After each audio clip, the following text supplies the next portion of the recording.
Hi, magandang araw po sa inyong lahat. Ako po ngayon ay kasama pa rin ni Palangga Maharlika at saka ang aming grupo, 8 po kami. At kami po ay nasa Graz, Austria. Ang attraction po dito sa Graz, Austria, yung buong bayan, yung buong town ay UNESCO Heritage Site. Isa po sa pinaka well-preserved medieval town itong Graz. At siguro maya-maya magta-travel vlog naman ako para makita nyo. Pero ngayon po, para sa Spokes Hour, ang gusto kong pag-usapan kasi may isa akong kaibigan na nag-text at ang sabi niya, sabihan ko daw si VP Sara na sa totoo lang, marami na raw na ayaw sumuporta sa impeachment, kaya lang wala raw kumakausap sa kanila, walang nagmimiro, no? Pero ang suhestyon yung aking kaibigan ay kung meron lang magmimiro at meron talagang magkakampanya, magkakampanya laban sa impeachment sa ngalan ni VP Sara, baka wala na raw numero sa Kamara. So ang tanong, dapat nga ba na si VP Sara ay mangampanya laban sa impeachment, no? Well, tignan natin, no? Timbangin natin pareho. Siyempre, sa panig ni VP Sara, kung siya ay mangangampanya, may posibilidad na talagang walang numero at matapos na ang impeachment, no? At ano naman ang prospects? Well, sabi nung kaibigan ko na nagmungkahi na dapat maglabi si Inday Sara, marami namang ayaw na raw talaga sa impeachment. Ang kailangan lang, meron lang daw kumausap sa kanila dahil ganyan talaga yung buhay politiko, no? So sa isang banda, kung totoo yung sinasabi ng kaibigan ko na marami namang ayaw na talaga sa impeachment, kapag lumabas si Inday Sara at nakipag-usap sa mga kongresista, posible nga na maaga pa lang matapos na at hindi makuha yung sapat na numero, no, para umusad ang impeachment sa Senado. So, practical siya, pero at the same time, hindi mo rin sigurado kung makakakuha ka ng sapat na numero para nga maitigil itong impeachment. Dahil tandaan nyo, 1/3 ang kinakailangan para umusad yan. So, napakadaling makuha naman yan. So, baka naman pag nakipag-usap si Inday Sara, on the other hand, hindi pa rin sapat ang numero na makuha at maisulong pa rin yung impeachment. Pero sa kabilang banda naman, tignan natin ang pananaw ni Inday Sara Duterte. Unang-una, sinasabi na ni Inday Sara Duterte na itong impeachment na ito, hindi lang politika, kundi pera-pera lang. Talagang pera-pera lang naman talaga ito para sa mga kongresista, no? Talagang ang mga kongresista, they're looking forward to impeachment kasi nga itong impeachment, nagkakaroon sila ng pera.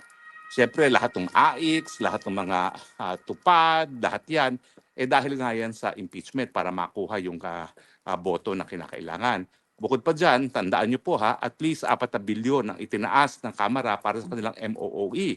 Ang sa tingin ko, yan po yung 4 bilyon na karagdagan doon sa budget na pinropose ng presidente ng Malacanang para sa budget ng Kongreso mismo.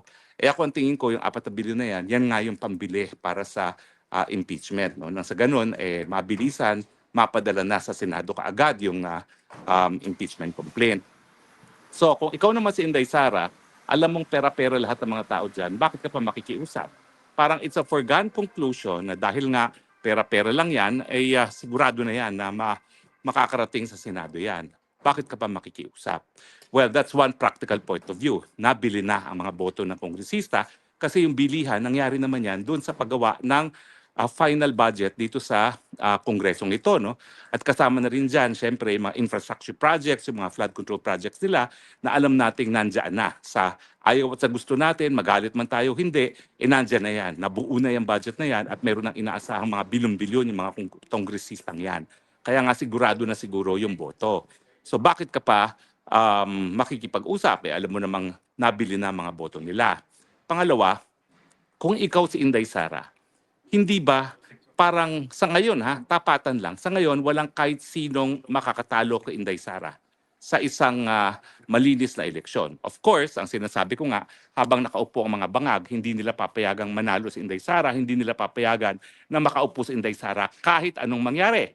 Siyempre, kung magkakaroon ng eleksyon, dadayain nila yan dahil hawak nilang makina, hawak nilang makinarya, hawak nilang mga LGUs, dadayain nila yan, dadayain nila yan sa pamamagitan ng makina, dadayain nila yan sa pamamagitan ng vote buying. Teka, baka tayo masagasaan ng tren. Kaya, umiwas muna tayo sa tres, baka tayo mabundol ng tren. So, balik tayo. So, yun nga ang aking pananaw. No? Pero ang katotohanan sa lahat ng survey, at yan naman po ay nakabase sa siyensya, walang kahit sinong makakatalo kay Inday Sara. Napakalayo ni Risa Ontiveros. Napakalayo ni John Vic. Si Risa ata 2%, si John Vic wala pang 1%. Bagamat marami magsasabi na napakaaga pa, no? At huwag natin kakalimutan yung naging kapalaran nga ni BP Jojo Binay dati na halos 80% 2 years before elections, pagkatapos ng eleksyon nangulelat. Tingin ko, yung kanilang paninira kay Inday Sara, ang ginagawa nilang playbook o kaya yung script ay yung ginamit laban kay BP Binay, no, na bagamat nangangalampag maaga pa lang at maaga nag-anunsyo ng kanyang kandidatura, talaga namang sinira ng sinira para wala ng pag-asang manalo. So ang pangalawang iniisip ni Inday Sara, bakit pa siya makikipag-usap? Una-una, nabili na mga boto ng mga kongresista. Pangalawa ay ang pangalawa ay dahil nga doon sa kagustuhan ng mga Marcoses na magpatuloy sa kanilang katungkulan beyond 2028, talagang nasa script na yan. So bakit mo palalabanan? No? Ang kinakailangan talaga dyan is tanggapin at labanan frontally sa Senado gaya ng ginawa ni Inday Sara sa Korte Suprema at siya naman yung nagwagi. Kasi kahit papano, ang ating Korte Suprema naman ay pinatunayan na sila independyente. So, ang pangatlo pa is, sigurado na nga si Inday Sara kung walang dayaan at kung talagang hindi gagamitin ng makina at ang pera laban kay Inday Sara sa 2028. So kung mananalo naman si Inday Sara, nais niyang makita kung sino talaga ang magiging tapat sa kanya dahil sila'y naninindigan sa prinsipyo na dapat ang impeachment hindi ginagamit bilang sandata laban sa mga kalaban. So di ba kung ikaw si Inday Sara, gusto mo rin malaman kung sino talagang pwede mo mapagkatiwalaan. Alam mo, masakit yung nangyari sa unang impeachment ni Inday Sara. Ako kasi, kasama na ako ni Inday Sara, maaga pa. Nung kampanya, kasama niya ako nung nag-ikot sa buong Pilipinas. At nung mga panahon na yon, ang dami pa naming supporters, lalo na sa Mindanao. Pero nang dumating ang impeachment, abay, nalagas yung mga supporters na galing sa Mindanao at lahat sila ay pumirma ng impeachment complaint kasi nga kapalit ng kwarta. Nako, ang sakit talaga dahil marami doon napakalapit kay Inday Sara. Yan yung mga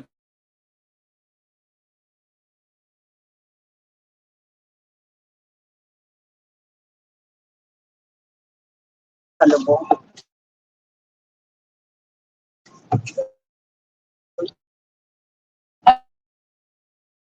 Attorney.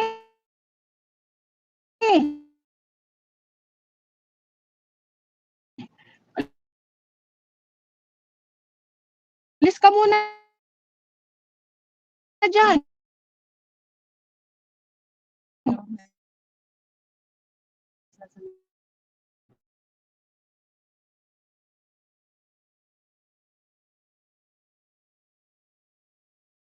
tatagal dahil ayan na po, no, paalis na rin yung mga kasama.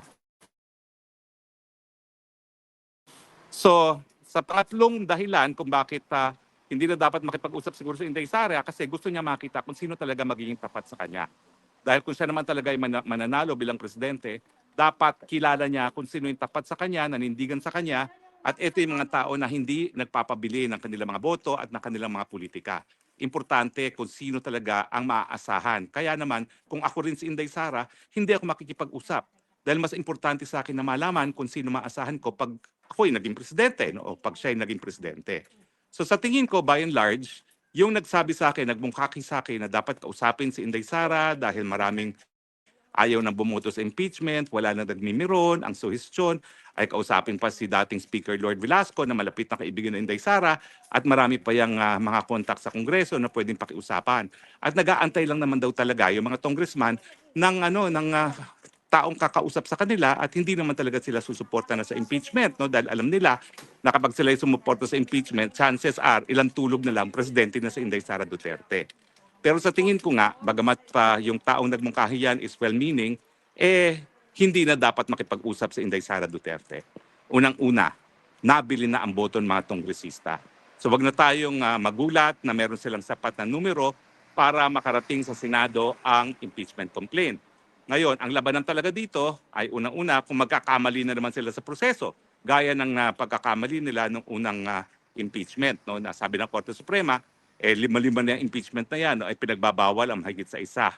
Pangalawa, bukod sa nabili ng mga congressman, alam niya na ang mga Marcoses ay hindi papayag na hindi matuloy ang impeachment at least sa mababang kapulungan. Dahil whether or not si Tambuluslos ay speaker, alam naman natin na kahit sinong speaker ay nanunungkulan dahil meron niyang basbas galing sa presidente. At pangatlo, siyempre si Inday Sara naman, nais rin niya makita kung sino talaga ang tunay na tapat sa kanya. Dahil pag siya naging presidente, dapat alam niya kung sino maasahan, alam niya kung sino talagang maninilbihin na tunay sa bayan, alam niya kung sino talaga ang magsusulong ng agenda ni Inday Sara pag siya ay naging isang presidente na. At sa tingin ko, ilang tulong na lang ay presidente na siya. Okay? Ayan, ako si Jovi, Bangag, Traidor, Plastic, Batasan, napakasinungaling. Si Super Radyo Aquino. Ay, nako. Tapos, ayan, mga ghost projects, ayan. So anyway, mga kaibigan, no? So, again, thank you dun sa nagmungkahi, pero hindi ko na po yan pinaharating kasi kilala ko naman po si Inday Sara. Alam ko po na hindi siya gagawa o gagalaw na parang trapo para masalba ang kanyang sarili dahil alam niya na wala naman siyang kasalanan. At sa tingin ko, yan yung pang-apat at pinaka-importanting dahilan kung bakit hindi makikipag-usap si Inday Sara sa mga congressman. Dahil alam niya, walang basihan ang impeachment, wala siyang pagkakasala na gawa sa taong bayan, ang taong walang masamang ginawa sa taong bayan, hindi dapat nakikipag-usap na parang trapo. Haharapin niya at papatunayan niya na wala siyang ginawang masama at dahil po dyan, malinis ang kanyang konsyensya. So in the end, hindi dapat makipag-usap kasi wala naman talagang basihan yung impeachment, politika lang yan, talagang yan ay isang pamamaraan para ang mga Marcoses ay matupad ang kagustuhan nilang manungkulan forever again, part 2. At bakit ka naman makikipag-usap dahil alam mong wala ka namang pagkakasala at malilinis sa pangalan kung patas ang paglilitis sa Senado. Well, siguro sa susunod naman pag-usapan natin, magkakaroon ba ng patas sa paglilitis sa Senado? Dahil ang ating conclusion ay kahit anong mangyari, ang mga bangag ay pagpapatuloy ang impeachment sa Kamara de Representante.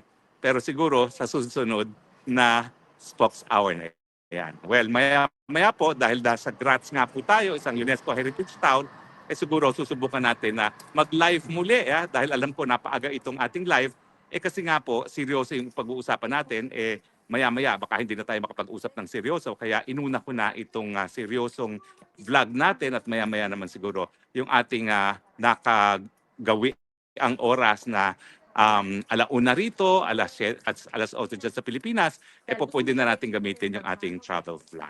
Okay?